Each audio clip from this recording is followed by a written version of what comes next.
2 tablespoons of flour into here. Oh, flowing? Level.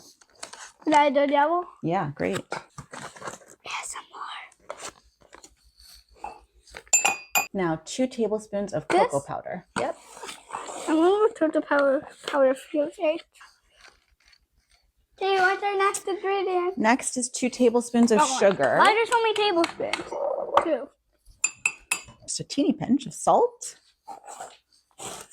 So we have our flour, our sugar, our cocoa powder, our salt, and now we need a 1/4 teaspoon of baking powder. Oh my God. Yeah, I know. It's so tiny. Next ingredient! So now you're going to put 3 tablespoons Vanilla! of milk. And we only have chocolate milk. That'll be 3 total. And then you want to do a splash of this, vanilla, which is her favorite scent. Vanilla!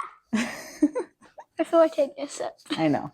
It doesn't taste as good as it smells, though. It does. Oh, you died after smell it. And just a yellow splash. Perfect. And now you got to whisk it up. Mix it as thoroughly as possible. So now, once it's all totally mixed up, so there's no dry ingredients left in there, it's all just one wet mess. Oh, mess? Okay. Not a mess, not a mess, not a mess. But you said mess.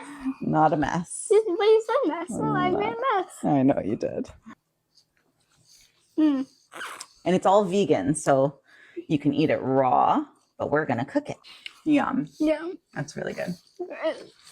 It goes in the microwave for 40 seconds, or if you like it a bit more cooked, you can do a minute.